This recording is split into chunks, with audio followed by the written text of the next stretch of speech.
friends, heathens, fiends, all ye yonder, do you ever get to the night before and remember, oh heck, I had to do that thing by tomorrow, and proceed to panic and cram the thing, and then wake up the next morning and go, wait, this went way better than expected.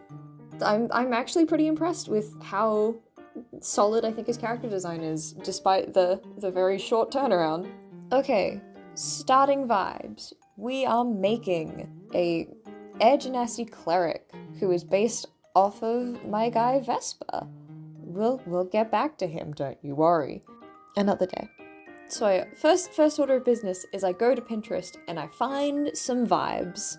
I don't want to end up directly pulling or copying from anything too specifically. It is just to kind of set up a playground of sorts. Give me some toys and tools to play with as I go forward.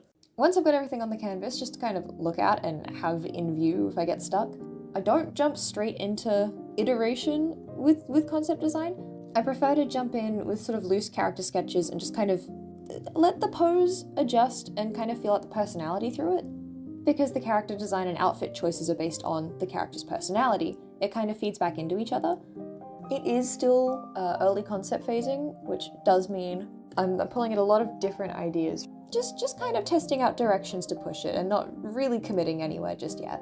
Once I've gotten some very rough ideas out, I go back and I circle the different parts I like, but I do that and I go back and I make a little list of everything I like.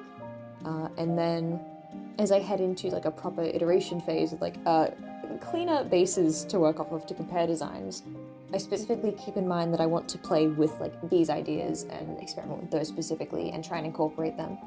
That being said, this part went by very quickly. By literally like the fifth one, trying to be like, okay, what can I adjust to this version of the character design that I like more?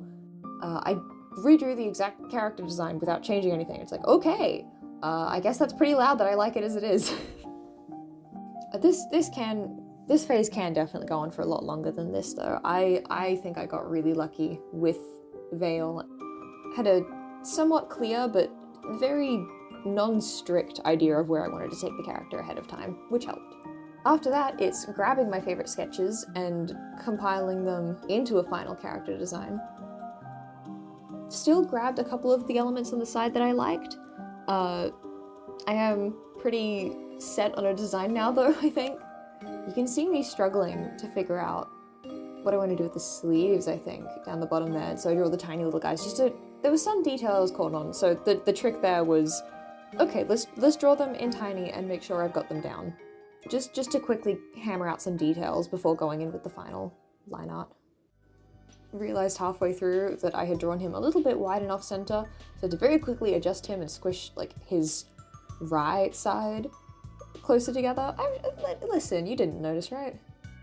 The colors are very interesting with Veil, and I'm still on the fence with how I feel about them. I do think I'm coming around to them, especially as I draw him over and over again. I'm adjusting them slightly to be more tolerable.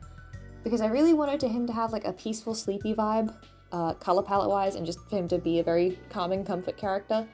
But at the same time, doing that and theming his entire palette very monochromatic has meant drawing art of him can sometimes feel very flat, which is a problem my art struggles with anyway because the style is so simple on the shading. I think I'm still working on that trade-off and balance. Regardless, I do try and like tint everything kind of purple. Except his skin. His skin gets more of a blue tone, but still like in the purple family.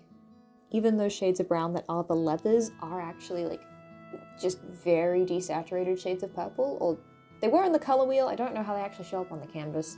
There are shades of purple in there, I promise. I think my favorite part about Veil is because he's an Air Genasi, he gets the cool lightning glowing cracks and yellow eyes, which is the main reason I chose Air Genasi as the race. Vesper, the character he's based on, has like electric powers, and his color theme has always been like purple and yellow and like a bit of green. It's like that area, but a lot of purple and yellow. And Air Genasi are normally very blue as opposed to like purple and yellow. But I figured I can bend some rules. It's D&D, we use some creativity here. I think that about does it. He's very simple in design, but I have gotten very attached to him. As someone who's not usually a big fan of like medieval fantasy aesthetics and character designs, I have loved drawing this guy. Believe me, I am like a hyperactive 2-year-old. I will not shut up about my guy.